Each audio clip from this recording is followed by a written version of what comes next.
Yan mga hybrid, ganda na ng aming tanim, super hybrid rice SL19. Apply namin ng Amo Plant Growth Enhancer. So ito ay day 46 no mga hybrid, booting stage, malapit na. Yan. So kami ay nag top dress dito mga hybrid, so medyo inano kami no, medyo kinabahan at gusto naming mag top dress pa rin kahit nag-spray kami ng Amo Plant Growth Enhancer. So ngayon malapit na maubos yung amo namin. Talagang ayun, top dress namin ay yung 006 muriate of potash, isang bag at isang bag ng urea mga hybrid.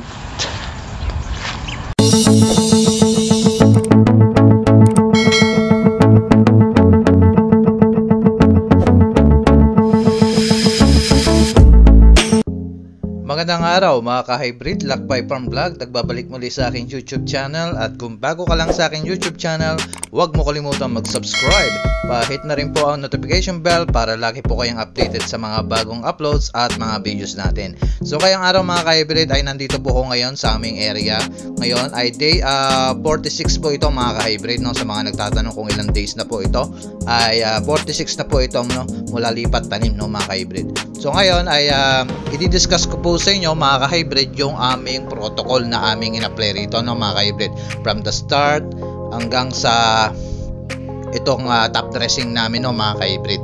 Ay kasama na rin dito mga ka-hybrid yung in-spray namin na Amo Plant Growth Enhancer no mga ka-hybrid. Sa mga nagtatanong din sa akin kung magkano po ba yung bili namin dito sa Amo no, ito po ay 800 pesos yung sachet no mga ka-hybrid.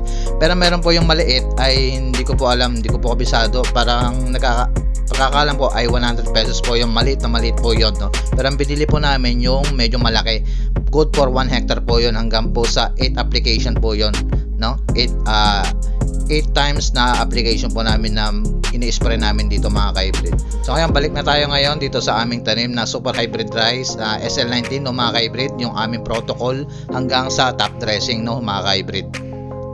Okay mga ka-hybrid, hindi ko na patatagalin. So dako na tayo dun sa una naming application, ay bali ang transplant namin no.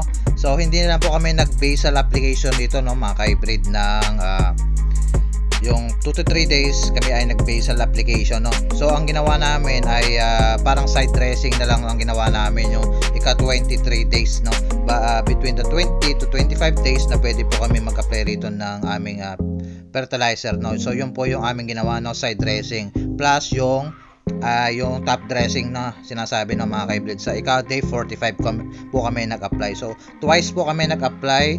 Bali ang interval po ng aming pag-apply namin ng Amo Plant Growth Enhancer ay yung every 10 days po no, from lipat tanim ay ika day 10 ay kami po ay nag-spray dito mga hybrid. So ngayon ika day 20 nag-spray uli kami, so pangalawang beses na yon ay yung sinundan namin ng side dressing na 3 bag na urea at tatlong bag ng complete at isang bag ng urea no mga ka-hybrid.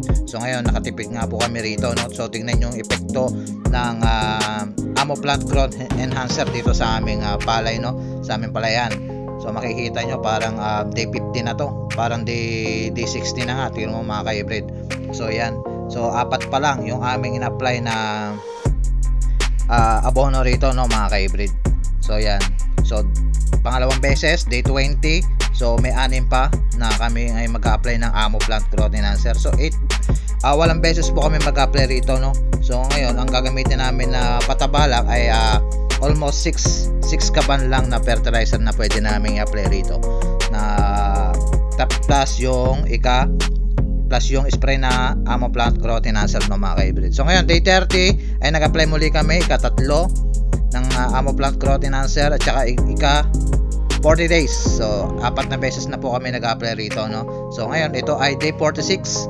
So nag top dress po kami rito ng isang bag ng urea at muriate of potash o 006 no mga ka-hybrid no. dahil medyo gusto namin talagang matesting talaga. So ang protocol naman kasi talaga rito ay 6 na bag lamang na pwede mo magastos dito sa aming o dito sa inyong kung kayo ay naka-experience na tanim ng SL19, no, mga ka-hybrid. So pababa ng pababa ang aming gastos dito sa aming area, no, mga ka-hybrid. So yan, makikita nyo naman mga ka-hybrid ay talagang napakaganda ng epekto ng performance na aming in-apply na Amo Plant Growth Enhancer. So makikita nyo parang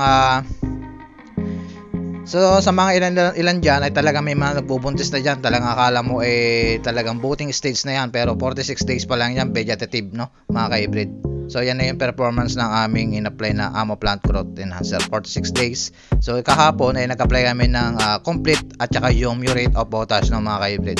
So ngayon day 15 na naman, kami ay mag-spray na naman dito. Susundan na namin ng ng day 50, day 60 hanggang day 18, no, mga ka-hybrid, hanggang sa flowering kami po ay mag-spray ng Amo Plant Growth Enhancer. Dire-diretso yan, mga ka-hybrid. So kami ay sa mga nagtatanong din sa amin, sa aking mga masugid natin subscriber, kung pwede para mag-spray ng kahit flowering stage. So nasa day 80, 70, so pwede pa rin kayong mag-apply ng full year o ano man yung, kasi kami Amo Plant Growth Enhancer ang aming ina-apply rito. So ito talagang napakatibay sa sakit talaga. May protection na talaga itong in-apply namin na amo, no, laban sa mga insekto, uod, no, mga ka-hybrid. Hindi na kami nag-apply rito, no, mga ka-hybrid, ng mga pang-insekto, yung mga pang insecticide, fungicide, yan, hindi na kami nag-apply. Bali Amo Plant Growth Enhancer lang at saka abono lang, no, wala na the rest. Bali nung una ay pandamo, yun, mga machete, sopit, yan mga yun yung mga ina-apply namin na pandamo simula from before transplant. Kami ay nag-apply ng machete rito, no, mga ka-hybrid. So yan lang, mga ka-hybrid, dito sa aming tanim na super hybrid rice na SL19, no, mga ka-hybrid, ay update ko na lang kayo sa resulta yung aming tanim, no. Kung masasabi ko napakaganda ng sa mga nagtatanong kung maganda nga po ba yung Amo Plant Growth Enhancer. So makikita nyo naman dito sa aming tanim o dito sa aming area yung talagang performance ng aming in-apply na amo. So marami na rin nakapag-try nito. So first time namin ito, masasabi namin na sa aming family na napakaganda ng Amo Plant Growth Enhancer sa palay, no, mga ka-hybrid. In terms of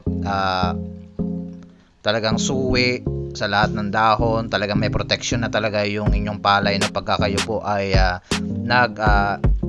apply ng Amo Plant Growth Enhancer. So siyempre less gastos yung pag-apply namin ng insecticide at fungicide na kung ano-ano, yung mga zinc deficiency. So makikita mo wala talagang zinc deficiency itong aming area, no.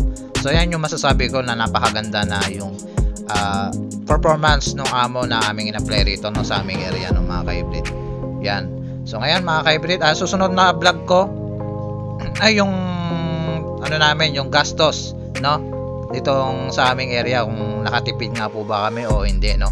So siyempre nakita nyo nakatipid kami rito ng gastos dito. So ngayon, next vlog ko ipapakita ko sa inyo yung aming nagastos dito. Kukumpitin natin yung aming nagastos sa lahat-lahat ng araro, yan, pagtatanim, tapos pati yung mga nagastos na abono, amo, lahat-lahat na mga expenses namin dito, na mga ka-hybrid.